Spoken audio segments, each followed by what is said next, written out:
Hi viewers, welcome to Telakapalli media. ఈ వారం జరిగిన అనేకమైన న్యూస్ అలాగే విశేషాల గురించి తన విశ్లేషణ అందించడానికి మనతో తెలకపల్లి రావు గారు ఉన్నారు. ఆయనతో మాట్లాడదాం.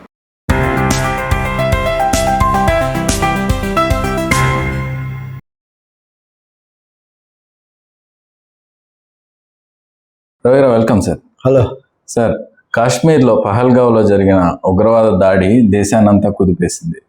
సార్, అసలు ఈ దాడి వెనక పాకిస్తాన్ కుట్ర ఏంటి? కుట్ర ఒకటే, భారతదేశాన్ని అస్థిరపరచటము, కాశ్మీర్ని ఎప్పుడు కల్లోలితం చేయటము.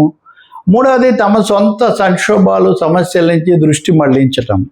ఇంక ఇది కాకుండా ఇంకేమైనా ఉంటాయా అంతర్జాతీయ విషయాలు అన్నది ఒకటైతే, భారతదేశానికి సంబంధించినంత వరకు పాకిస్తాన్ నుంచి కాశ్మీర్లో ఈ కుట్రలు అనేవి నిరంతర వ్యవహారాలు. ఎప్పటికప్పుడు చొరబాటుదారులు, విద్రోహ చర్యలు. అది 2-3 సార్లు యుద్ధమే జరిగింది కదా దేశంతో. కార్గిల్ యుద్ధం లాంటిది జరిగింది. కాబట్టి పాకిస్తాన్ ఎప్పుడూ కూడా కాశ్మీర్, ఈ మధ్యనే పాకిస్తాన్ సైనిక అధికారి జనరల్ మునీర్ ఆయన మాట్లాడుతూ our jugular vein is always there in Kashmir అని ఒక మాట అన్నాడు. అంటే మా నాడి అంటే అక్కడి నుంచి ధమని చీరలు అట్లాంటిది అది ఎప్పుడు అక్కడ ఉంటుంది, కావాల్సిన వస్తుండే పోతుంటాయి. ఈ పద్ధతిలో అతను మాట్లాడి ఆ రోజే ఊరికనే అనలేదు. అప్పుడే అతను హిందూ ముస్లిం వేరు, జిన్నా అప్పుడు చెప్పిన సిద్ధాంతం ఇవన్నీ కూడా ఆయన మాట్లాడాడు. కాబట్టి పాకిస్తాన్ ఏదో పెద్ద పథకం మీదే ఉందన్నది స్పష్టమైపోయింది ప్రపంచానికి. రెండోది, స్పష్టమైన తీవ్రమైన సంక్షోభంలో ఉంది పాకిస్తాన్. ఆర్థిక సంక్షోభం చాలా ఎక్కువగా ఉంది. రాజకీయ సంక్షోభంలో ఇమ్రాన్ ఖాన్ దించేసిన తర్వాత ఆయనేమో సవాళ్ళు చేస్తుంటే, పాత ప్రధానమంత్రి అయిన నవాజ్ షరీఫ్ తమ్ముడిని షహజాబ్ షరీఫ్ అని ఆయన్ను ప్రధానమంత్రిని చేత నాటకం నడిపిస్తుంది సైన్యమే. అందుకని వాళ్ళ అంతర్గత పరిస్థితి వల్ల. మూడోది, భారతదేశంలో ఏదో వక్ఫ్ చట్టం మీద ఇంకొకటో కొంత నడుస్తుంది కాబట్టి ఇప్పుడు తలదూర్చవచ్చు అని ఇన్ని కారణాల వల్ల, ఎత్తుగడల వల్ల ఈ ఘాతుకానికి ఒడగెట్ట అనేది అర్థమవుతుంది. లష్కరే తోయిబా అది పూర్తిగా పాక్ ప్రేరిత సంస్థ. కానీ ఇటీవల లష్కరే తోయిబా పేరు ఎక్కువ వినిపించట్లేదు. అంటే అక్కడ ఒమర్ అబ్దుల్లా ప్రభుత్వం ఏర్పడింది, అంతకుముందు 370 రద్దు, ఇవి అయిపోయి కొత్త ప్రభుత్వం వచ్చాక లష్కరే తోయిబా వెనక్కిపోయి కొత్త ఫ్రెండ్స్ను సంస్థలు, అందులో ఒకటి ఇప్పుడు ది రెసిస్టెన్స్ ఫోరం TRF అనేది. సో TRF దాడి చేసిందని చెప్తున్నా, నిజానికి వీళ్ళు పాక్ సైన్యంలో శిక్షణ పొందిన వాళ్ళే అని నిఘా వర్గాలు చెప్తున్నాయి. ఈ కారణంగా వాళ్ళు వచ్చి టూరిస్టులను దెబ్బతీయటం ఇంకో ముఖ్యమైనది.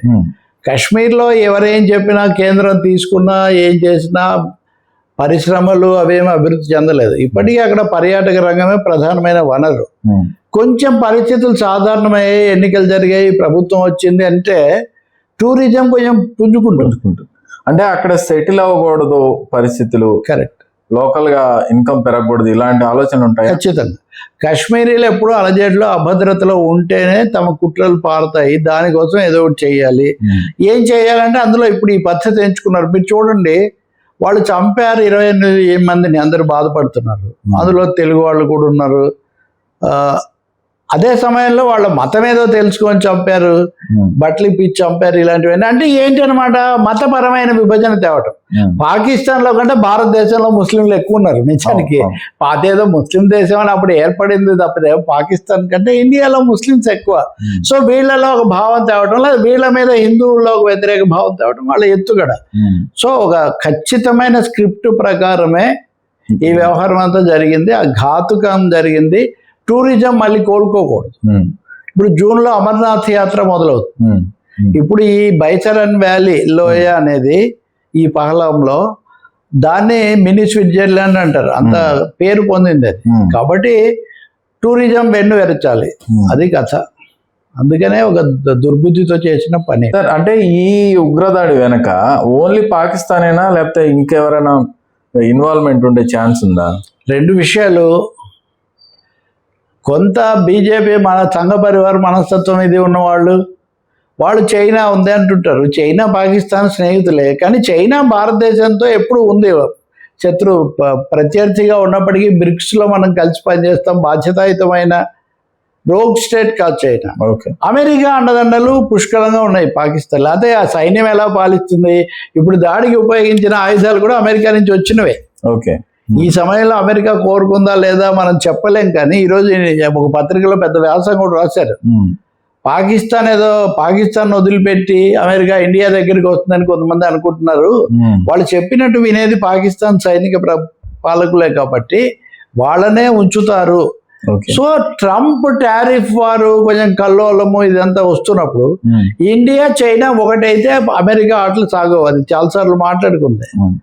కాబట్టి పాకిస్తాన్ ద్వారా ఏదో చేయించి తద్వారా ఉపఖండంలో తర్వాత ఇండియా చైనాల మధ్యలో స్పర్ధ పెంచడం అనేది ఒక ఉద్దేశం ఉండొచ్చు.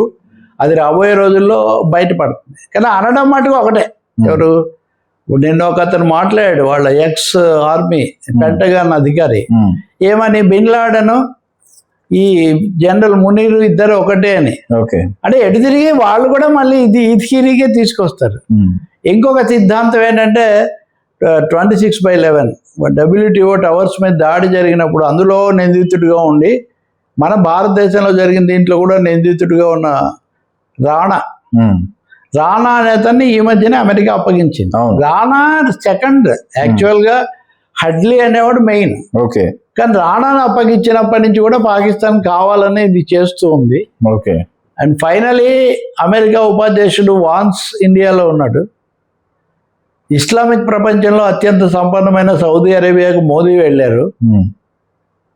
భారత చైనాల మధ్య 75వ వార్షికోత్సవం దౌత్య అది జరుగుతుంది. సో ఇలాంటి సమయంలో దెబ్బ కొట్టాలని దీన్ని ఎంచుకున్నారు అనేది ఒక అభిప్రాయం. ప్లాన్డ్ అటాక్ ఇది, చాలా ప్లాన్డ్, చాలా దుష్ట పథకం ప్రకారం చేసింది. జరిగిన తర్వాత కూడా ఒక్కసారి కూడా విచారం లేకపోగా పాక్ ఉప ప్రధానమంత్రి ఇషాక్ అనేవాడు మాట్లాడుతూ స్వాతంత్ర యోధులు చేసినట్టుగా ఉన్నారు అంటాడు. పాక్ ప్రధానమంత్రి ఈ రోజు వరకు మాట్లాడలేదు, ఈ రోజు మాట్లాడాడు. ఇందాక నేను చెప్పిన షరీఫ్ అనే ఆయన, భారతదేశం ఇలాంటి వాతావరణాన్ని సృష్టించింది అంటాడు. దాడి చేసింది వాళ్ళు, కుట్ర చేసింది వాళ్ళు. కాబట్టి ఒక పథకం ప్రకారం వాతావరణాన్ని దెబ్బతీయటం వాళ్ళ ఉద్దేశం.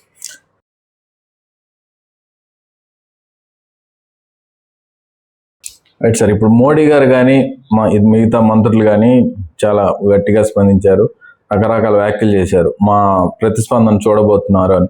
వీళ్ళ రిటాలియేషన్ ఎలా ఉండబోతుంది, అలాగే అసలు కాశ్మీర్లో ఏం జరగబోతుంది? ఒకటి, నిన్న అఖిలపక్ష సమావేశం జరిపారు, అన్ని పార్టీలు సంఘీభావం ప్రకటించాయి. కాశ్మీర్లో విడిగా ముఖ్యమంత్రి ఒమర్ అబ్దుల్లా ఒక సమావేశం జరిపారు. అక్కడ కూడా అందరూ మేము కాశ్మీర్తో ఉంటాము, ఇండియాతో. కాశ్మీరీ భావన మీద జరిగిన దాడి ఇదని వాళ్ళు అక్కడ ప్రకటించారు. ఇది స్వాగతించదగింది. మోదీ ఈ సమయంలో బీహార్లో ఎన్నికల ప్రచారానికి కూడా వెళ్ళారు. ఆయన ఏదో కార్యక్రమాలు ప్రారంభించడం ఇవి. అక్కడ ఆయన మాట్లాడుతూ we will wipe out the land of terror, ఆ టెర్రరిస్టు గడ్డను భూమి మీద నుంచి తుడిచేస్తాం అని ఒక ప్రకటన చేశాడు. ఊహించని స్థాయిలో మీకు ఎదురు దెబ్బ ఉంటుంది అని కూడా చెప్పాడు. కాబట్టి చాలా తీవ్రంగానే స్పందిస్తారు. గతంలో కూడా సర్జికల్ స్ట్రైక్స్ అని ఇలాంటివన్నీ ఉన్నాయి కాబట్టి అలాంటివేవో చేస్తారు అని ఒక అభిప్రాయం. కానీ దానికి తోడు ఇప్పటికే వీసాలు రద్దు చేయటం, సార్క్ కింద వచ్చే అవకాశం లేదని చెప్పడం, మూడోది అన్నిటికంటే పెద్దది సింధు నదీ జలాల సంబంధించి 1960 నుంచి ఉన్న ఒప్పందం. ఇది 3 యుద్ధాల తర్వాత కూడా ఒప్పందానికి ఏం కాకుండా కొనసాగిస్తున్నాయి 2 దేశాలు. దాన్ని నిలిపేసింది భారత ప్రభుత్వం. ఇది చాలా తీవ్రమైన చర్య. ఇలా నదీ జలాలను నిలిపేయడం యుద్ధం ప్రకటించినట్టే అని పాకిస్తాన్ ప్రకటించింది. కాబట్టి అర్థం ఏంటి అంటే ఒక విధంగా యుద్ధ వాతావరణం పూర్తిగా వచ్చేసింది. అలాగే భారత వైమానిక దళం ఎయిర్ ఫోర్స్ ఆపరేషన్ ఆక్రమణ్ అని వీళ్ళు ఒక విన్యాసాలు చేశారు. అంటే కాశ్మీర్లో ఏరివేతకు ఎయిర్ ఫోర్స్ చాలా ఇంపార్టెంట్. ఇంకా మూడోది ఇరు సైన్యాలు కూడా సన్నద్ధం అవుతూ ఉన్నాయి, క్షిపణులు పేలుస్తూ ఉన్నాయి, టెస్ట్ చేస్తున్నాయి. కాబట్టి చాలా ఉద్రిక్త వాతావరణం ఇరు దేశాల మధ్యలో ఉన్నది స్పష్టం. సరే, ఇప్పుడు సమ్మర్ టైం నడుస్తుంది. చాలా మంది అంటే రీసెంట్గా ఒక అతను మాట్లాడుతూ ప్లాన్స్ అన్ని రద్దు చేసుకున్నాం, కాశ్మీర్ బుక్ చేసాం అది అని. అసలు ఆ యాత్రికులకి ఏమన్నా చెప్పదలుచుకుంటే ఏం చెప్పాలి? సహజంగా ఇంత జరిగిన తర్వాత వాళ్ళ భద్రత అది చూసుకుంటారు కదా. ఇప్పుడు ఇక్కడ అఖిలపక్ష సమావేశంలో ఒక విషయం వచ్చింది.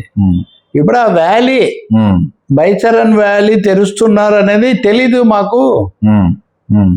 అక్కడికి వీళ్ళు వస్తున్నారు ఇంతమంది అని తెలుసుంటే 3 అంచెల భద్రత ఉండాలి వాస్తవంగా కాశ్మీర్లో. కాబట్టి ఆ భద్రత దెబ్బతిందని కేంద్రము రాష్ట్ర ప్రభుత్వము ఏం పర్వాలేదని భరోసా ఇచ్చే వరకు జాగ్రత్తగా ఉండడం చాలా మంచిది. బహుశా అదే జరగవచ్చు కూడా. ఇప్పటికి వెళ్ళిన వాళ్ళే విపరీతమైన కాశ్మీర్ నుంచి తిరిగి ప్రయాణాలు చాలా భారీ ఎత్తున జరిగిపోతున్నాయి. భద్రతా వైఫల్యం కొంత ఉంది అన్నది కూడా అఖిలపక్ష సమావేశంలో వచ్చింది. ఒకటి ప్రమోద్, ఇప్పుడు కాశ్మీర్ అనేది పూర్తిగా కేంద్రపాలిత ప్రాంతం. ఢిల్లీలో ఏ విధంగా శాంతి భద్రతలు కేంద్రం చేతుల్లో ఉంటాయో కాశ్మీర్లో కూడా అంతే. అమిత్ షా గారు హోంమంత్రిగా సమీక్ష శాంతి భద్రతలు జరిపితే దానికి ముఖ్యమంత్రిని రానివ్వరు. కాబట్టి ఇప్పుడు బయట పాకిస్తాన్ మీద ఏం చేస్తాం అనే దాంతో పాటు కాశ్మీర్ ప్రజల్ని ఎలా కలుపుకొని రావాలి, కాశ్మీర్ లేకుండా కాశ్మీర్ని కాపాడుకోలేము, అదైతే మనం గుర్తించాలి. ఆ దిశలో మోదీ ఏం చేస్తారు, రాష్ట్ర ప్రభుత్వాన్ని ముందు కేంద్ర రాష్ట్రాలు కలిసి పనిచేయటం, ఆ దిశలో అడుగులు పడాల్సిన అవసరం ఉంది.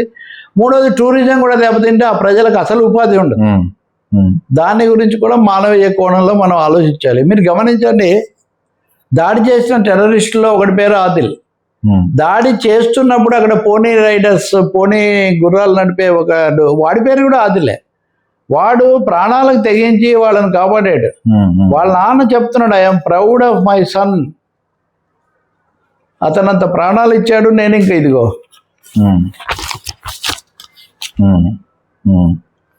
I'm proud of my son who took bullets to save lives of tourists, saves Adil's father. నిజంగా ఇన్స్పైరింగ్. కొంతమంది కేవలం దీన్ని ఏదో వాళ్ళ జీవితం ముడిపడిన జీవితమే కాదంటే వేరే వాళ్ళ కోసం వాడు ఆ ఉగ్రవాది దగ్గరికి వెళ్ళి ఆ తుపాకీ లాగి పడేసాడు. వాళ్ళు ఇతన్నే కాల్చేశాడు. అంత ధైర్యం చేశాడు. నేను బతకలేను అనుకున్నాను, నా కొడుకు పోయాక. కానీ వాడు ఇంత చేస్తే నేను ఉండాలి కదా, నిలబడాలని, నేను నిలబడ్డానని వాళ్ళ నాన్న చెప్తున్నాడు. అందుకని నేను అంటున్నాను, మతానికి దీనికి ఏమీ సంబంధం లేదు. మతాన్ని రెచ్చగొట్టి విభజించాలంటే కూడా కుట్ర.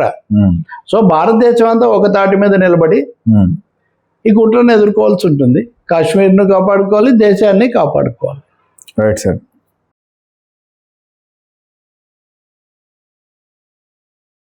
సార్, వైసీపీ చుట్టూ, వైసీపీ నాయకుల చుట్టూ కేసుల ఉచ్చు బిగుసుకుంటూ ఉంది. ఇంకో పక్క వైసీపీ అధినేత జగన్మోహన్ రెడ్డి ఎదురుదాడి స్టార్ట్ చేశారు టీడీపీ మీద. ఓవరాల్గా ఆ ఎదురుదాడి సక్సెస్ అవుతుందా? ఏపీ రాజకీయాలు ఎలా ట్రావెల్ కాబోతున్నాయి? అంటే ఎదురుదాడి సక్సెస్ అవ్వటం అనేది నిలబడడానికి మొదటి మంత్రం నిలబడాలి, గట్టిగా ఉన్నాం మేము అనేది చెప్పడానికి వార్నింగ్స్ కూడా ఇస్తున్నారు. మీరు మూల్యం చెల్లించాల్సి వస్తుంది, మీరు ఏదో అనుకుంటున్నారు. ఈ పద్ధతిలో జగన్ ఒక్కడే కాదు, రోజా, అంబటి రాంబాబు, ఇలా వరుసగా పార్టీ నాయకులు, పేర్నాని ఇత్యాదులు, ఇప్పుడు బొత్స కూడా మాట్లాడారు. జరిగేది ఏంటంటే మీరు అన్న కేసుల ఉచ్చు అది నిజమే. లిక్కర్ స్కామ్ ఉందా లేదా వాళ్ళు ఏం చెప్పినా లిక్కర్ జరిగిందంటే విజయసాయి రెడ్డే ఉన్నాడు, మా ఇంట్లోనే సమావేశం జరిగింది, డబ్బులు నేనే సమకూర్చాను, వీళ్ళందరూ కలిసి చేశారు, ఈ కంపెనీలు ఇంకా చెప్పడానికి ఇంకా చెప్పంది ఏముంది దాంట్లో. ప్రమోద్ అక్కడ కూర్చున్నాడు అని నేనేందుకు చెప్తాను అన్నట్టే ఉంటుంది. అక్కడ కూర్చున్నాడు అని చెప్పినట్టే. కాబట్టి ఆయన కావాల్సిన ఉప్పు అంతా అందించారు. తర్వాత జగన్ పేరు కూడా చెప్తారు, ఈ డబ్బంతా అక్కడికే చేరిందని ఒక థీరీ తేవడానికి వీళ్ళు ప్రయత్నం చేస్తున్నారు. ఇవన్నీ అక్కడికే దారితీస్తున్నాయని 2-3 కుంభకోణాలు. అంతకుముందు విడుదల రజని మరిదిని అరెస్ట్ చేశారు. పోలీసు ఐపీఎస్ అధికారి పిఎస్ఆర్ ఆంజనేయులను అరెస్ట్ చేశారు. అంతకుముందు చేసిన వంశీ వాళ్ళు అక్కడే ఉన్నారు. సో ఒక విధంగా ఈ గొలుచుకట్టు అరెస్టులు తొందరలోనే జగన్ వరకు వస్తాయి అనే ఒక బలమైనటువంటి సందేహం వైసీపీ కూడా ఉంది. దానికి వాళ్ళు కూడా సిద్ధమైనారు. అందుకనే ఎప్పుడు లేనంతగా రోజు జగన్ మీటింగులు మాట్లాడటం, వాటిని ప్రచురించటం. అందుకని అరెస్ట్ చేస్తారు. అయితే రాగానే అరెస్ట్ చేస్తుంటే మనం ఇబ్బందిలో ఉండేవాళ్ళం. ఇప్పుడు ఏడాది కాబోతూ కొంత అసంతృప్తి పెరిగినప్పుడు అరెస్ట్ అయితే మనం కొంత సానుభూతి కూడా తెచ్చుకోవచ్చు అనే ఒక వ్యూహంలో కూడా వాళ్ళు ఉన్నట్టు చెప్తారు.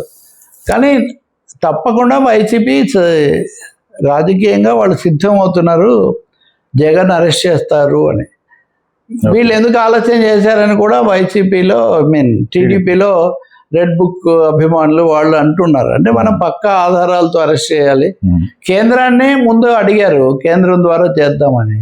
కేంద్రం అంత ఉత్సాహం వాళ్ళు చూపించలేదు. దాంతో వీళ్ళే మీరు చేసుకోండి అన్నారు కాబట్టి వీళ్ళు చేస్తున్నారు. ఇక్కడ ఇంకో గుర్తించాల్సింది ఏంటంటే ఆదినారాయణ రెడ్డి అని జమ్ములమడుగు శాసనసభ్యుడు, మాజీ మంత్రి, బీజేపీలో చేరాడు. టీడీపీ వైసీపీ చూసి ఆయన జగన్ను రాజకీయాల్లో ఉండకుండా చేస్తాం వచ్చే ఎన్నికలప్పటికీ అన్న పద్ధతిలో ఆయన చెప్తున్నాడు. రాజకీయాల్లో ఉండకుండా చేయటం అంటే విపరీత అర్థాలు ఎలా ఉన్నా జైల్లో పెట్టినా రాజకీయాల్లో ఉండే అవకాశం, బయట ఉండడు. చంద్రబాబు నాయుడు కూడా ఎన్నికలకు ముందే కదా పవన్ కళ్యాణ్ చొరవ తీసుకున్నప్పుడంతా చేశాం. కాబట్టి జగన్ అరెస్ట్ దిశలోనే ఇవన్నీ సాగుతున్నాయి, వ్యూహాలు, ఉచ్చులు, అనేక కూపీలు వాళ్లకు దొరికాయి అనేది అభిప్రాయం. దాన్ని కౌంటర్ చేయడానికి వీళ్ళు మేమేం తగ్గం, మేము మూల్యం చెల్లిస్తారు, ఎదురు దెబ్బ తీస్తాము, ఈ విధంగా కొంచెం గట్టిగా మాట్లాడుతున్నారు అనేది అభిప్రాయం. Right sir.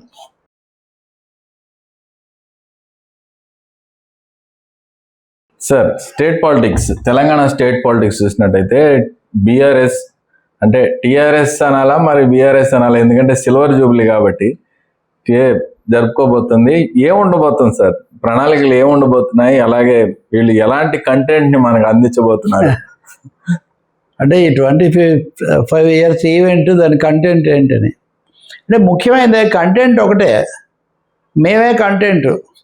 తెలంగాణ అంటే కేసీఆర్, బీఆర్ఎస్, మేము ఏదో తాత్కాలికంగా మా ఓట్లు, మా మద్దతు తగ్గలేదు. పైగా రేవంత్ రెడ్డి ప్రభుత్వం సరిగ్గా లేదు కాబట్టి మా మీద అందరూ సార్కేసి చూస్తున్నారు, మళ్ళీ సారు కారు సర్కారు, ఈ పద్ధతిలో ఒక మాట చెప్పదలుచుకున్నారు. చాలా రోజులుగా BRS major events, mega events లేవు. కవిత అరెస్ట్ లాంటి పరిణామాలు కూడా కొన్ని జరిగాయి. పార్టీలోంచి 10 మంది కండువాలు మార్చుకున్నారు. ఇవన్నీ అయిన తర్వాత ఎంత లేదన్నా ఒక విధమైన నిశ్చయం, కొంత నిస్తబ్దత ఉంది దీంట్లో. అనేక కోర్టు కేసులు, వీటిలో కూడా కొంత ఇబ్బందులు వచ్చాయి. ట్యాపింగ్, ఫోన్ ట్యాపింగ్ లాంటివి అనేకం వచ్చాయి కదా. కాబట్టి వీటన్నిటి మధ్యలో మేము అన్నింటిని మించి కేసీఆర్ సభకు రాకపోవటం, కేసీఆర్ ప్రతిపక్షంలో ఉంటే దడదడలాడుతారు, మాటలు మాత్రం కూడా అది ఇది అనుకున్నారు. తీరా ఆయన రాలేదు. వచ్చిన వాళ్ళ మీదేమో వాళ్ళు దాడి చేశారు. వీటన్నిటి మధ్యలో ఎంత లేదన్నా కానీ సందడి తగ్గింది బీఆర్ఎస్ శిబిరంలో. అప్పుడప్పుడు కేసీఆర్ ఏదో మాట్లాడు, కేటీఆర్ మాట్లాడుతున్నారు. సార్, ఒక చిన్న డౌట్ టు ఇంటరప్ట్ యూ. అంటే అప్పుడు టీఆర్ఎస్ పార్టీ ఉద్యమం చేసినప్పుడు కూడా కేసీఆర్ గారి స్ట్రాటజీ ఇలాగే ఉండేది. అంటే కొన్ని రోజులు రన్ అయ్యేది, మళ్ళీ సైలెంట్ అయిపోవాలి, మళ్ళీ సడన్ గా ఇది చేసేవాళ్ళు. ఇది ఆయన స్ట్రాటజీ అనుకోవచ్చా? అది ఆయన స్ట్రాటజీనే, కానీ ఉద్యమ కాలం నాటిది ఇప్పుడు ఉపయోగపడుతుందా ఏ మేరకు అన్నది ఒక పెద్ద ప్రశ్న.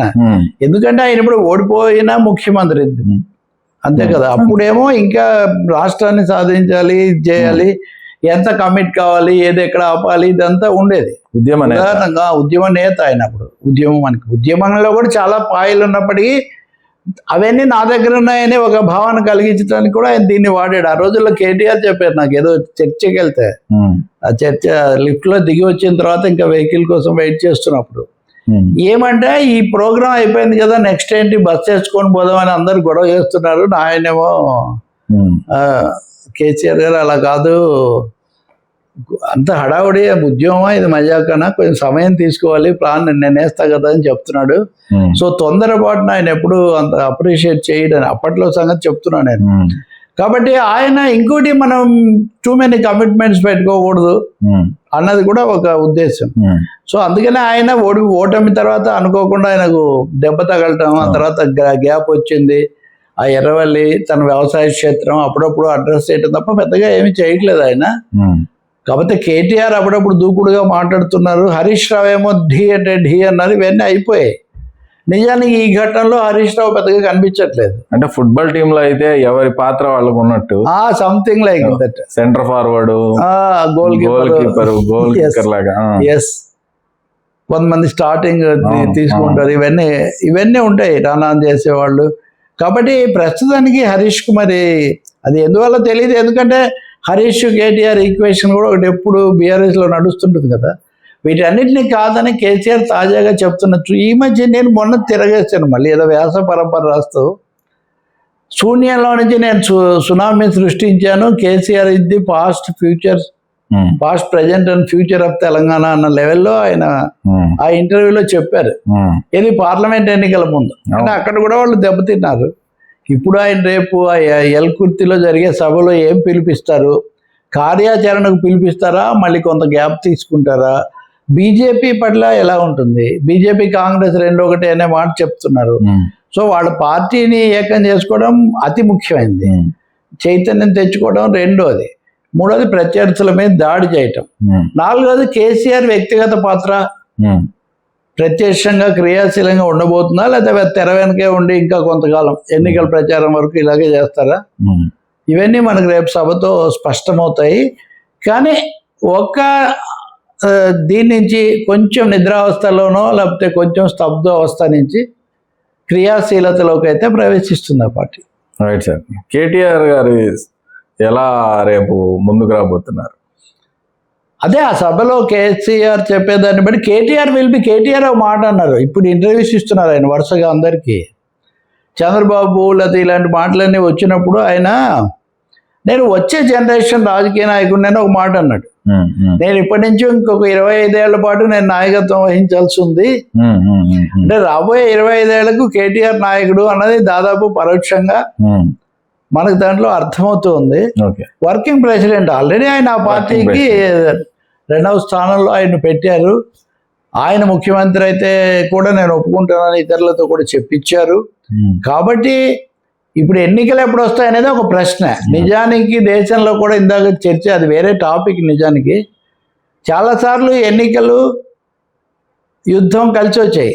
అది ఇందిరాగాంధీ హయాంలో బంగ్లాదేశ్ యుద్ధం, వాజ్పేయి హయాంలో కార్గిల్ యుద్ధం. లిమిటెడ్ వార్స్ అండ్ ఎలక్షన్స్ అన్నది కూడా ఒక స్ట్రాటజీగా ఉంటుంది ప్రభుత్వాలకు. అలా అయితే కనుక ఎన్నికలు ఇంకొంచెం తొందరగా వచ్చే అవకాశం కూడా ఉంది. జమిలి ఎన్నికలని, ముందస్తు ఎన్నికలని రకరకాలు ఉన్నాయి కదా. అప్పుడు బీఆర్ఎస్ కు పని ఇంకా కూడా పెరుగుతుంది. ఓకే, ఇది జగన్మోహన్ రెడ్డి థియరీ కూడా ఆంధ్రప్రదేశ్లో. Right sir.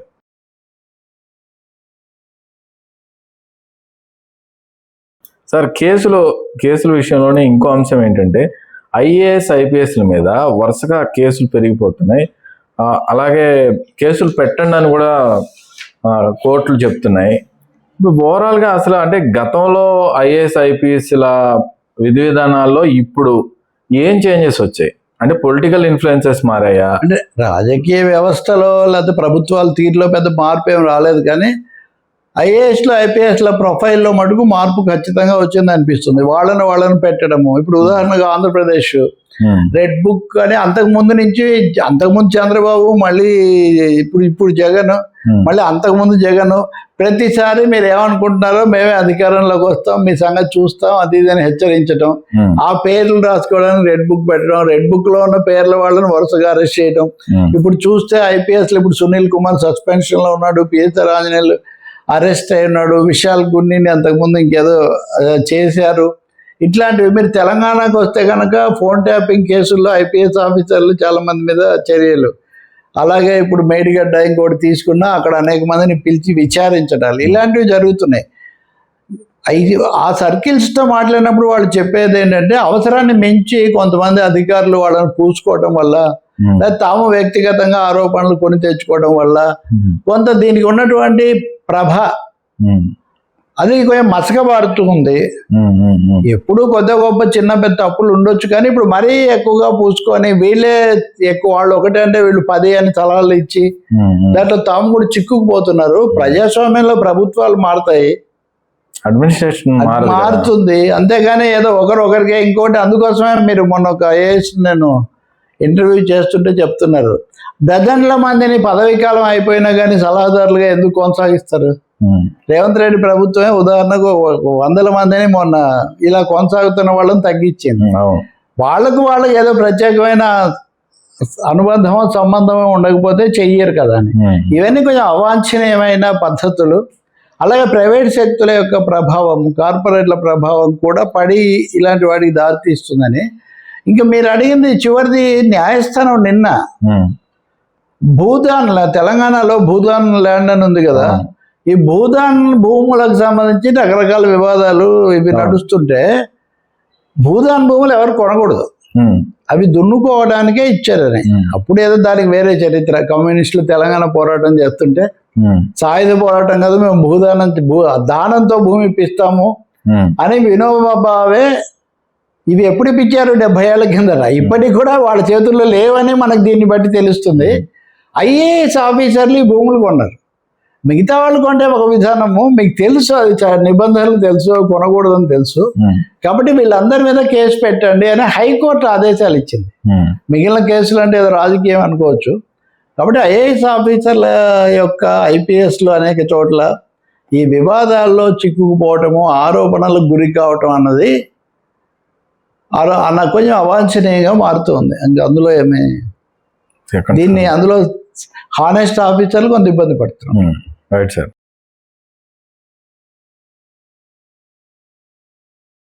సార్, ఇంకో ఇంపార్టెంట్ అంశం పోలవరం, మేడిగడ్డ అంటే బహుళార్థ సాధక ప్రాజెక్టులు, అంటే 1000 కోట్లు ఇన్వాల్వ్ అయిన ఈ ప్రాజెక్టుల గురించి చాలా విమర్శలు వస్తున్నాయి. ఇక్కడ మేడిగడ్డ కుంగిపోయిందన్నారు, అసలు దానికోసమే చాలా గొడవ అయింది, రాజకీయ మార్పు కూడా అందుకే జరిగిందనే ఒక ఇది కూడా ఉంది. అక్కడేమో పోలవరం చూసాం, గత 2 ప్రభుత్వాలు చాలా వరకు నడిపించే, మళ్ళీ ఇప్పుడు దాని మీద చాలా చర్చ జరుగుతుంది. ఏంటి సార్ ఓవరాల్గా ఈ ప్రాజెక్ట్స్ విషయంలో ప్రభుత్వాలు కానీ లేకపోతే ప్రజలు కానీ ఎలా అర్థం చేసుకోవాలి? అంటే నిజంగా గతంలో నాగార్జున సాగర్, శ్రీశైలము చాలా కాలం పడుతుంది, దశాబ్దాల తరబడి పూర్తిగా ఇలా ఉండేవి. ఇటీవల కాలంలో ప్రభుత్వాలు మా ఏదో పదవిలోంచి దిగిపోయే లోపల వాటిని ప్రారంభించేస్తామన్నట్టుగా చెప్పడము, దాని మీద షోలు చేయడము, ఎప్పటికప్పుడు అక్కడ లైట్లు వేసి చూపించడం, ఇట్లాంటి హడావుడు చాలా చూసాం. చంద్రబాబు నాయుడు గారేమో పోలవరం సోమవారం కాదు పోలవరం అని ఆయన పేరు పెట్టారు. కేసీఆర్ గారేమో మేడిగడ్డకు అనేది, ఇంకా ఆయన అసలు మేడిగడ్డ, కాళేశ్వరం నీళ్ళు ఇది లేకుండా వాళ్ళ పత్రిక కానీ మీడియా కానీ లేని ఒక పరిస్థితి. బాగానే ఉంది, ప్రాజెక్టులకు ఏమీ తప్పు లేదు, కానీ పోలవరం చాలా పెద్దది, రాష్ట్ర విభజన కేంద్ర అధీనంలోది. కానీ చంద్రబాబు నాయుడు అడిగారని రాష్ట్రానికి నిర్మాణ బాధ్యత అప్పగించారు. ప్రమోద్ ఇక్కడ ఎవరు కట్టినా నిజానికి అక్కడ కట్టేది ఏ నవయుగ వాళ్ళు, మేఘా వాళ్ళు ఎవరో ఉంటారు అంత, మిగతా వాళ్ళు ఏమి అక్కడ ఉండే పరిస్థితి ఏమీ ఉండదు. ఇప్పుడు జరిగేది ఏంటంటే వాళ్ళని మార్చి వీళ్ళను మార్చి వాళ్ళను పెట్టారు. ఇప్పుడు అక్కడేమో చంద్రబాబు మొదలు పెడితే జగన్ మధ్యలో చెడిపోతే మళ్ళీ చంద్రబాబు వచ్చాడు. అక్కడ చూస్తే డయాఫ్రమ్ వాళ్ళు దెబ్బతింది, అది ఇంకో చాలా కాలానికి కానీ పూర్తి కాదు, నష్టాన్ని అంచనా వేయాలి ఇదే. ఇక్కడ చూస్తే కేసీఆర్ డ్రీమ్ ప్రాజెక్ట్ అని చెప్పినటువంటి మేడిగడ్డ కాళేశ్వరంలో ఒక భాగం, ఒక పిల్లర్ కుంగిపోయింది, నీళ్ళు ఆగిపోయినాయి, దాని మీద కమిషన్ వేశారు, జస్టిస్ పినాకి కమిషన్ అని. ఆయన ఇప్పుడు నివేదిక దాదాపు సిద్ధం చేశారు. చాలా నష్టం జరిగింది, దీన్ని ఏమాత్రం కూడా ఉపయోగించకూడదు, భవిష్యత్తు కూడా ఇబ్బంది అని ఆయన తాత్కాలికంగా అభిప్రాయం చెప్పారని చెప్తున్నారు. అంటే నేను ఇక్కడ తీసుకొస్తున్న అంశం ఏమంటే, తొందరగా చేస్తున్నాము లేదా ఎన్నికల వాగ్దానాలతో వీటిని ముడిపెట్టడం వల్ల, మూడవది జవాబుదారీతనము లేని ఒక పూర్తిగా కార్పొరేట్ శక్తులకు వెళ్ళటం వల్ల చెక్కింగ్ ఇలాంటి పరిస్థితులు వస్తున్నాయా, మధ్యలో మార్చటం. అసలు ఇప్పుడు ప్రాజెక్టులు అంటే ఎంత వస్తుంది ఏంటని కదా, ఎవరు కడతారు, ఎవరైతే మంచిది, వీళ్ళకి ఇస్తే వాళ్ళు, వాళ్ళకి ఇస్తే వీళ్ళు, కథలు ఎప్పుడు ఉంటాయి, ఇది నడుస్తుంది. కాబట్టి 2 పెద్ద ప్రధానమైన ప్రచారం పొందిన ప్రాజెక్టులు 2 ఇంత తీవ్ర సంక్షోభంలో సమస్యలో కూరుకుపోవడం ఒక హెచ్చరికగా ఉంది సమాజానికి. తప్పకుండా ఇట్లాంటివి పునరావృతం కాకుండా చూసుకోవాల్సిన అవసరం ఉంది. చాలా మీరు ఇదే సమయంలో బీహార్లో చూస్తే కూడా అనేక వంతెనలు లేదా ఇట్లాంటివన్నీ కొట్టుకుపోవడాలు ఇలాంటివి చాలా చూసాం. ఇవి మామూలు విషయాలు కాదు ఇవి. అంటే ఒక విధంగా ఈ సమయంలో చంద్రబాబు నాయుడు బనకచెర్ల అనేది పూర్తిగా ప్రైవేట్ వాళ్ళకి అప్పగిస్తానంటున్నారు. అసలు పూర్తిగా ప్రాజెక్టే ప్రైవేటు, ఇంతవరకు భారతదేశంలో లేదు, ఏమవుతుందో తెలియదు. సో ఈ 2 అనుభవాల నుంచి తీసుకున్నప్పుడు కేసీఆర్ అంటారు కదా, మా రైతోత్సవ సభ ఇప్పుడే నివేదిక తెప్పిస్తున్నారు, ఇది ఒక ఎత్తుగడ అంటారు. అక్కడ జరిగింది అయితే నిజమే కదా. కాబట్టి అంతకుముందు మనం శ్రీశైలం లెఫ్ట్ ఎస్ఎల్బిసి టనల్ అది కూలిపోయి ఆ నిర్మాణంలో చనిపోయినది అదొకటి ఉంది. కాబట్టి బహుశా జాగ్రత్తలు, పర్యవేక్షణ, తనిఖీ చాలా అవసరం అనేది అయితే స్పష్టమవుతుంది. ఎవరు స్టార్టెడ్ ఎంతో మనకి మామూలు వాళ్ళు చెప్పలేరు. Right sir.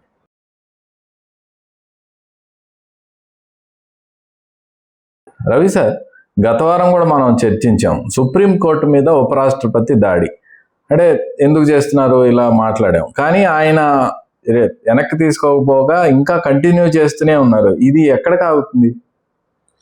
నిజమే, అది ఉపరాష్ట్రపతి జగదీప్ ధంకర్ సుప్రీంకోర్టు మీద తీవ్రమైన భాషలో దాడి చేశారు. గత వారం మనము చర్చించాం, నేను ఎక్స్ప్లెయిన్ కూడా చేశాను. అది ఆయనకి ఏమీ రాజ్యాంగబద్ధత లేదు. నిజానికి సుప్రీంకోర్టుకు ఆ అధికారం కేంద్రం రాజ్యాంగమే ఇస్తూ ఉంది. పార్లమెంట్ కానీ శాసనసభలు కానీ చేసిన చట్టాలు రాజ్యాంగబద్ధమా కాదా, రాజ్యాంగ పరిధిలో ఉన్నాయా లేదా చూసేటటువంటి అధికారం ఒక్క సుప్రీంకోర్టుకు మాత్రమే ఉంది. 142 142వ అధికారం కింద. అటువంటి పరిస్థితుల్లో వాళ్ళు గవర్నర్లు శాసనసభలో ఆమోదించిన బిల్లును తొక్కిపట్టడం తప్పు అని చెప్తే, వాళ్ళేదో రాష్ట్రపతికి ఆదేశాలు ఇచ్చారని ఈయన చెప్తే అది పొరపాటు. రాష్ట్రపతి గతంలో గురించి ఇవన్నీ నేను మీకు చెప్పాను. దాన్ని దిద్దుకుంటారు ఆయన ఆశిస్తే, దిద్దుకోకపోగా రెండోసారి ఢిల్లీ యూనివర్సిటీలో ప్రసంగానికి వెళ్ళి మళ్ళీ దాడి చేశారు ఆయన. ఈ లోపల ఏం జరిగింది అంటే, బీజేపీ ఎంపీ నిశికాంత్ దూబే అని ఒక ఆయన ఉన్నాడు. అందు ఇష్టం వచ్చినట్టు మాట్లాడుతుంటాడు. అతను ఒక మాట అన్నాడు, అసలు ఈ దేశంలో సమస్తమైన అంతర్యుద్ధాలకు సుప్రీంకోర్టు ప్రధాన న్యాయమూర్తి చీఫ్ జస్టిస్ సంజీవ్ ఖన్నా కారకుడు అవుతున్నాడని ఆయన అన్నాడు. ఎందుకు? వక్ఫ్ బిల్లు మీద ఆదేశాలు కూడా వాళ్ళకి నచ్చలేదు. నిశికాంత్ దూబే అలా అన్నాడని అందరూ అభ్యంతరాలు చెప్తుంటే, అంటే ఉపరాష్ట్రపతి దూబే ఒకేసారి అంటున్నారు, దీని మీద అభ్యంతరాలు వస్తుంటే అతను కూడా దిద్దుకోకపోగా చీఫ్ ఎలక్షన్ కమిషనర్ గా చేసిన ఖురేషి అని ఉన్నాడు ఇది వరకు. అతను కూడా వక్ఫ్ బిల్లు మీద వీళ్ళ వైఖరితో వ్యతిరేకిస్తున్నాడు. అతను ఏదో అన్నాడని, ఖురేషి అనేవాడు ఎన్నికల కమిషనర్ కాదు, ముస్లిం కమిషనర్, ఇట్లాంటి వాళ్ళని అసలు ఉండనీయకూడదు, ఈ పద్ధతిలో మాట్లాడాడు. చాలా ఆశ్చర్యం ఏమంటే, ఇంత దారుణంగా మాట్లాడుతుంటే కేంద్ర ప్రభుత్వంలో ప్రధాని కానీ, హోంమంత్రి కానీ, ఆ పార్టీ అధ్యక్షుడు కానీ ఎవ్వరు ఉపరాష్ట్రపతి మాట్లాడింది తప్పు అని చెప్పట్లేదు. పైగా ఆయనకు మద్దతు. ఇంకొంతమంది బయలుదేరి అసలు మనం రాజ్యాంగాన్నే మార్చాలి, సుప్రీంకోర్టు ఇట్లాంటి విషయాల్లో తలదూర్చకుండా ఏదైనా నిబంధన సవరించేవి ఆలోచన చేయాలి అంటున్నారు. ఇది రాజ్యాంగం మీద దాడి. రాజ్యాంగము రాష్ట్రపతి అలంకారప్రాయమైన పదవి, పార్లమెంటు చట్టాలు చేస్తుంది, ప్రభుత్వం పనులు నిర్వహిస్తుంది, రాజ్యాంగం అన్ని సక్రమంగా హక్కులు ఉండేట్టు సుప్రీంకోర్టు చూస్తుంది. ఇది అరేంజ్మెంట్ కదా 3 వ్యవస్థల మధ్య. అటువంటిప్పుడు వీళ్ళు వచ్చి సుప్రీంకోర్టు దాన్ని ఎలా తీసేస్తారు? కాబట్టి వాళ్ళకి నచ్చడం లేదు సుప్రీంకోర్టు ప్రజాస్వామ్యం, లౌకికతత్వం, రాష్ట్రాల హక్కులు ఇలాంటివి మాట్లాడడం. అందుకనే ఏదో పేరుతో ఉపరాష్ట్రపతిని ఒక అస్త్రంగా ఉపయోగిస్తున్నారు. ఆయన హిజ్ మాస్టర్స్ వాయిస్ లాగా, హిజ్ మోడీస్ వాయిస్ లాగా ఏదో మాట్లాడుతున్నట్టు మనకు అర్థమవుతుంది. దీన్ని మనం ఏమాత్రం ప్రజాస్వామికంగా దీన్ని ఆమోదించడం అనే ప్రసక్తి అసలు ఉండకూడదు. ఇదే కాకుండా కోర్టుల్లో చాలా రకాలైన జరుగుతున్నాయి. సుప్రీంకోర్టుకు కొత్త ప్రధాన న్యాయమూర్తి వచ్చే నెల 14న వస్తాడు. అదొకటి నడుస్తుంటే, నిన్న సుప్రీంకోర్టులో సీనియర్ మోస్ట్ లాయర్ ఒక ఆమె ఉంది, ఇందిరా జైసింగ్ అని, చాలా పవర్ఫుల్గా వాదిస్తుంటారు. ఆమె నిన్న ఆంధ్రప్రదేశ్ కాదు, తెలంగాణ ఈ HCU అంతకుముందు రోహిత్ వేముల అనే ఆత్మహత్య, ఆ సందర్భంగా ఆయన తల్లి రాధికా వేముల ఈ యూనివర్సిటీలో కుల వివక్ష నిర్మూలించడానికి ఏదైనా చర్యలు తీసుకోవాలని ఒక పిటిషన్ వేశారు. ఇట్లాంటి పిటిషన్ ఇంకోటి కూడా ఉంది.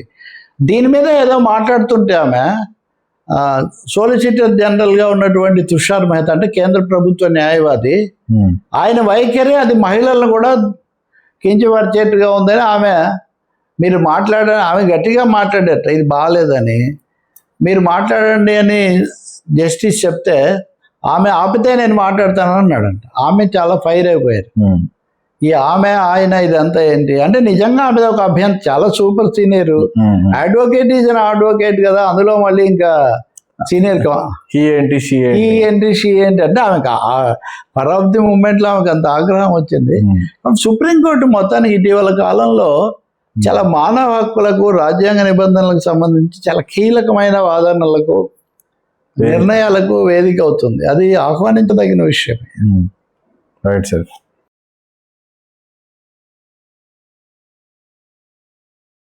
రవి సార్, వైజాగ్లో భూముల కేటాయింపు వివాదాలుగా కొనసాగుతుంది. TCSకి ఇచ్చారని, రూపాయికి ఇచ్చారని రకరకాల వివాదాలు జరిగాయి. ఏది మీడియాలో కావచ్చు, బయట కావచ్చు. తర్వాత ఇప్పుడు కేవలం 2 నెలల పాత కంపెనీ ఉర్సా అనే కంపెనీకి 60 ఎకరాలు కేటాయించారనేది ఒక దుమారం రేగుతుంది. ఎలా చూడాలి? నిజమే.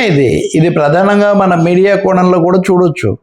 ఈ వార్త ఈ నెల 15వ తారీఖున రాష్ట్ర కేబినెట్ సమావేశమైంది, కేటాయింపులు చేసింది. రాష్ట్రానికి అది ఇన్ని లక్షల కోట్ల పెట్టుబడులు వచ్చాయని కొన్ని ప్రకటనలు వచ్చాయి. అయితే ఆ తర్వాత వైర్ అనే ఒక వెబ్ పోర్టల్ ఉంది. ఈ వైర్ చాలా ఫేమస్, జాతీయ స్థాయిలో కూడా చాలా ప్రభుత్వాలు ఎరుకున పెట్టి చాలా అంశాలు తీస్తూ ఉంటుంది. వైర్ ఒక ఇన్వెస్టిగేటివ్ స్టోరీ చేసింది. టీసీఎస్ కంపెనీకి ₹1 ఎకరం చొప్పున ఇవ్వడం ఏంటి ఇక్కడ అని 100 ఏళ్ళ అని వాళ్ళు దాడి చేశారు. విమర్శ అంతకుముందే నడిచింది. టీసీఎస్ ఈ ఐటీలో ఉద్యోగాలు కల్పిస్తుంది అనుకుంటే అమ్మండి భూమి, అంతేగాని అది వ్యాపారమే కదా వాళ్ళు చేసేది, ఉచితంగా ఇస్తూ పోవడం ఎందుకు వాళ్లకు అని. అయితే వైర్ ఏం చెప్పిందంటే టీసీఎస్కి ఇస్తే సరే, అది కనీసం పేరు ప్రఖ్యాతులు ఉంది. ఈ ఉర్సా అనే company, Ursa clusters private limited అనేది, అది ఇన్కార్పొరేట్ చేసిందే ఫిబ్రవరిలో, 2 నెలల కిందట కూడా కాలేదు, 2 నెలలు కూడా కాని కంపెనీకి 60 ఎకరాలు టీసీఎస్తో పాటు ఇవ్వటం ఏంటి విశాఖపట్నంలో, అది కూడా ఇంత నామకార్థపు ధరకు అని వాళ్ళు ఒక స్టోరీ రాశారు. అనేక ఆధారాలు కూడా పెట్టారు. నేను కూడా దాన్ని తీశాను.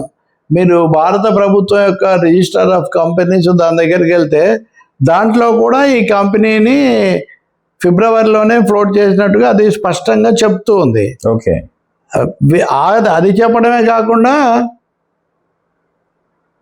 ఇవన్నీ కూడా చెప్తూ ఉంది. అది చెప్పడమే కాకుండా ఇంకా ఇతర ఆధారాలు, ఆ కంపెనీ తరఫున ఉన్న పేరు అబ్బూరి సతీష్. ఆ అబ్బూరి సతీష్ కూడా ఒక ప్రకటన చేస్తూ నా మీద అనవసరంగా దాడి చేస్తున్నారు, మేము 2 నెలల కిందటే భారతదేశంలో ఇన్కార్పొరేట్ చేసిన మాట నిజమే, కానీ అమెరికాలో మాకు చాలా సంబంధాలు ఉన్నాయి, అమెరికాలో మేము అది చేసాం అంటే ఏఐ సర్వీసెస్ ఇస్తారని, డేటా దీనికి ఏదో చేస్తారని వీళ్ళతో కుదుర్చుకున్నారని. కానీ అబ్బూరి సతీష్ కూడా ఖండించలేదు కదా. ఉదాహరణకు 2 నెలల కిందటే అని చెప్పేది చెప్పాడు. సో ఈ సమయంలో కేశినేని నాని ఉన్నాడు కదా, మాజీ ఎంపీ, 2 సార్లు మాజీ ఎంపీ, కాస్త అప్పుడప్పుడు మంచి మసాలా కాంట్రవర్సీ అన్ని ఇస్తూ ఉంటారు కదా. ఇప్పుడు ఉన్న ఎంపీ ఏమో వాళ్ళ తమ్ముడు కేశినేని చిన్ని, దీని వెనక ఉంది కేశినేని చిన్ని. వీళ్ళిద్దరు కలిసి ఇదివరకు 21st century investments and properties limited అని ఒకటి ఏదో చేసి కొన్ని కేసులు అవి ఇవి ఎదుర్కొన్నారు. వాళ్ళే ఇది కూడా ఫ్లోట్ చేశారు. చిన్ని కోసమే ఇది ఇచ్చింది, చిన్నిని విచారించాలి. ఈ పద్ధతిలో చంద్రబాబుకు లేఖ రాశాడు, లేఖ విడుదల చేశాడు ఆయన. మీరు మంచి ఉద్దేశంతో చేస్తుంటే ఇతను మిమ్మల్ని పక్కదో పట్టించి తన స్వప్రయోజనం పొందుతున్నాడు ఈ పద్ధతిలో. సో దీని మీద ప్రభుత్వం నిజానికి ఏం వివరణ ఇవ్వలేదు. నిజానికి ప్రభుత్వం ఇవ్వాలి, ఇన్నిసార్లు వచ్చాక ఫ్యాక్ట్ చెక్లో అన్న చెప్పాలి. అదేం జరగలేదు. కానీ ఒక ఎదురుదాడి ఏమో మొదలైందంటే, మీరంతా కూడా రాష్ట్రానికి పెట్టుబడులు వస్తుంటే అడ్డుపడతారా, వీళ్ళంతా జగన్ కోసమే ఈ పద్ధతిలో. నిజానికి కమ్యూనిస్టులు అడిగారు, ఇంకా చాలా పార్టీలు, మీడియాలో వ్యాఖ్యాతలు అందరూ అడిగారు. టీడీపీని బలపరిచే పత్రికలు, సోషల్ మీడియా సైట్స్ కూడా రాసాయి అనవసరంగా. దీంట్లో చిన్ని ఆలస్యంగా సమాధానం, మొదట అన్నాడు కదా ఒక సైకో సోషల్ మీడియాలో తిరుగుతున్నాడు అంటే ఇంకెవరు సోదరుడు, వాటికి ఏం జవాబు చెప్పాల్సిన అవసరం లేదన్నాడు. అప్పుడే నేను కామెంట్ చేసా, ఎవరికొవరికి చెప్పాలి కదా, సమాజానికి చెప్పాలి కదా, సైకోకి చెప్పకపోయినా పోనేది. సో ఆయన ఈరోజు మీడియాతో మాట్లాడుతున్నాడు కదా, ఆయన కూడా దీన్ని ఏమీ కాంట్రడిక్ట్ చేయట్లేదు. అంటే 2 నెలలే అయింది అన్న దాంతో కాంట్రడిక్షన్ లేదు, అక్కడెక్కడో చాలా సేవ చేసింది అంటాడు. కాబట్టి దీని క్రెడెన్షియల్స్, అర్హతలు ఎస్టాబ్లిష్ కావాలి కదా. గతంలో అనేక వివాదాలు ఉన్నాయి, భూములు కట్టబెట్టడాలు ఉన్నాయి, వాళ్ళని వీళ్ళు అన్నారు, వీళ్ళని వాళ్ళు అన్నారు. ఇటువంటి పరిస్థితుల్లో ఒకటే ప్రమాదం, మమ్మల్ని అంటేనేమో నింద, వాళ్ళని అంటే నిజం అన్నది ఎలా కుదురుతుంది చెప్పండి. ఎవరి మీ పార్టీ, మీ సొంత ఆస్తి మీరు చూసుకోవచ్చు, మీ సొంత వ్యవహారాలు, అంతేగాని మమ్మల్ని అనకూడదంటే అంటారు. మీడియా తప్పకుండా అందరి మీద ప్రశ్నలు ఏమనెత్తుంది, మీడియా పనే అది. కాకపోతే ఇప్పుడు 2 మీడియాలుగా మీరు డివైడ్ అయ్యారు కాబట్టి మీరు వాళ్ళవే వాడు మీ మీద వేస్తుంటారు. వైర్కి ఏం సంబంధం, వైర్ని అందరినీ ఎవరు విమర్శ చేస్తే వాళ్ళందరూ అవతల వాళ్ళ మనుషులు అంటే అది ఎలా, అది అసంబద్ధమైనటువంటిది, చాలా అభ్యంతరకరమైనది. నిజంగా ఉర్సా కంపెనీ యొక్క లోతుపాతులు ఏంటి, ఎంత వేగంగా దానికి ఇవ్వడానికి కారణం ఏంటి, లోకేష్ కూడా వివరంగా కాదు కానీ పాసింగ్గా ఎక్కడో ఇది అనవసరంగా దుమారం తీసుకొస్తున్నారని ఏదో పత్రికలతో మాట్లాడుతూ నేను అన్నట్టు ఎక్కడో చూశాను. ఒక పారదర్శకంగా ట్రాన్స్పరెంట్ రిప్లై అయితే రావాల్సిన అవసరం ఉంది. So media wire is continuing their story. So మీడియానే దీన్ని, ఇక్కడ ఇంకో తమాషా, బయటికి తెచ్చింది వైరు, తర్వాత కొంతమంది సోషల్ మీడియాలో పెట్టాక నేను ఇంకొంతమందిని కూడా మాట్లాడాము. కానీ బాగా సోషల్ మీడియాలో ఉండే ఒక ఆయన మాట్లాడుతూ దీన్ని ఏదో సాక్షి వాళ్ళు ఇన్వెస్టిగేట్ చేసి బయట పెట్టారని ఆయన సాక్షి కితాబ్ ఇచ్చారు. నిజానికి బయట పెట్టింది మొదలు పెట్టింది వైర్కి ఇచ్చి తర్వాత దాన్ని అందుకొని ఎవరైనా చేయొచ్చేమో, కానీ దాని మీద కూడా కొంతమంది మేము తీసుకొస్తే ఎవరికి ఆపాదిస్తున్నారు ఏంటి అని కూడా కొంత. సో ఇది అంటే మీడియాలో రాజకీయం అన్నమాట. మీడియాలో సోషల్ మీడియా మళ్ళీ లో రాజకీయం అనుకోవాలి. Right sir, thank you very much sir. ఈ వీక్ కూడా వచ్చి మీ analysis thank you very much.